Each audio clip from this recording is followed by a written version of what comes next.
Welcome back. My name's Corey George, president and owner of Cardone, Canada. Got another video packed full of value for you guys today. Going to be talking about follow-up. Going to be talking about the thing that most of your salespeople are not doing correctly. We're talking about the thing that scares most salespeople, and we are probably talking about the one area of sales that is costing your business the most amount of money. Now, as a sales training business, we deal with businesses all across Canada that deal with challenges, and the number one thing that we fix right away is the follow-up challenge.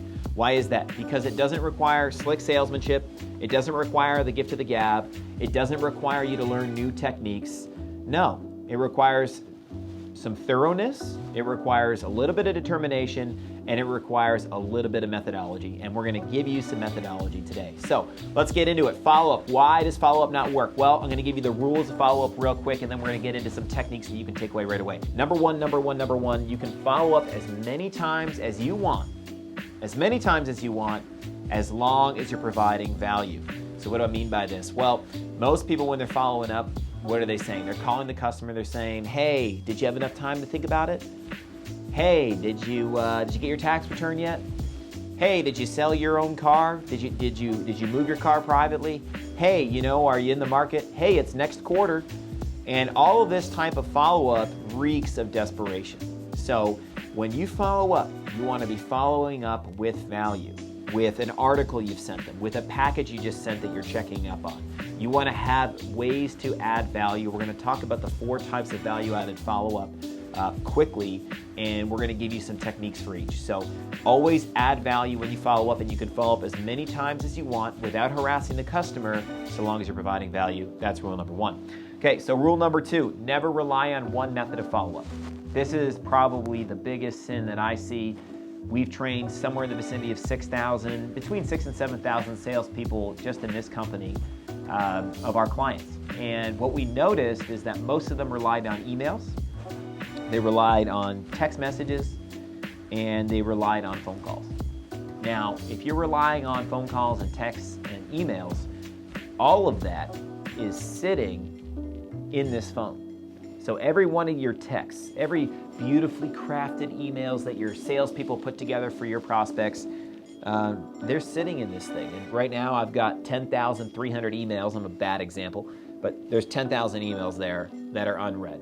Is a lot of it spam? Probably. I've got 25 unread texts. I've got 5 Facebooks.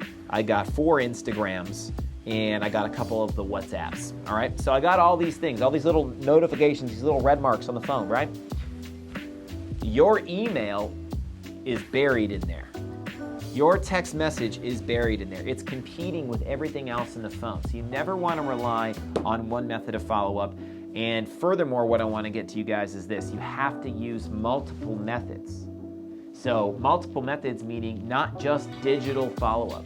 So your digital follow-up, those emails, those voicemails, those texts, you put together something crafty.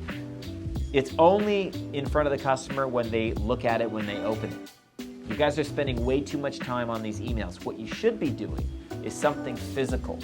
Okay? You want to send them something physical. You want to put something physical in front of them. So I got these Yesa mugs. They're for our politically incorrect customers. They say FHR on the back of them. They're pretty fun. I send this to a customer. It cost me $7 plus the shipping. Let's call it $12. This mug now cannot compete with the phone. It doesn't fit in the phone. I send the customer a physical printout. Looks like this. Okay? No Karens allowed. That's pretty funny. It sits on their desk. And if it's in color, don't cheap out. If it's on good, thick cardstock, which this is, look at that. Look at that. That's crazy. That's crazy cardstock. They don't throw it away. So you got to understand that when the marketplace, this is the next rule of follow-up, when the marketplace yangs, you yang. Everybody's going digital. That's the noisiest space. Now, it's not my style to retreat, so I'm definitely not going to retreat out of the digital space, but I'm going to look for the vacuum. There's an abundance of activity in one area. Because of what the masses do, let's do the opposite. Make sense? So their email is full, but their inbox, their mailbox is empty. Their mailbox in their office, their mailbox at home is empty. So I want to fill that void. I want to put physical, hard mail in front of them. And then what I want to do, whether it's a book, we'll send somebody a foot. Literally, we got little plastic feet Yeah, where's the plastic foot? We got plastic feet here. We got plastic feet. Okay, ready? Okay, great. So we got the plastic foot. This costs $5, okay? Now we're a sales training company, so we get a little creative. You're sending some articulate email that you put 6 paragraphs into. I sent a plastic foot with a handwritten card. Who's getting the call back? You or me? Okay? This foot is gonna sit on that dude's desk. It's gonna end up in his drawer. He ain't gonna throw it away. Every time he opens the drawer, there's the foot. I could even put a little note. I could even put a little tattoo on the foot, make it a little creepier, all right? Hey, John, real quick, just wanted to get my foot in the door. Didn't want you to forget about me. Or if you've already followed up with the customer, if you've already done a job, that could be a prospecting tool. Can't get a hold of a guy over the phone, doesn't answer cold calls, doesn't answer emails, send him a plastic foot. Hey, wanted to get my foot in the door. If it's follow-up, wanted to keep my foot in the door. You can buy chocolate feet. A chocolate foot works too, because then there's at least some extra value there. This is called an entertainment style follow-up.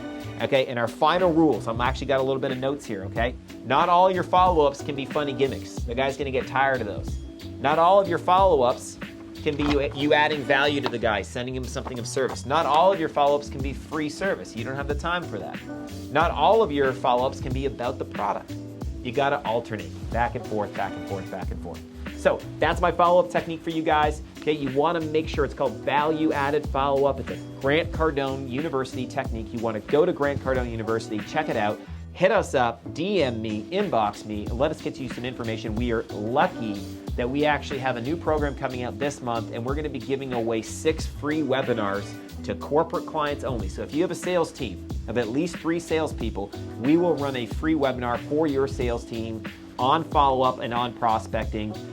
Hit us up for that. Thanks for tuning in. Bye-bye.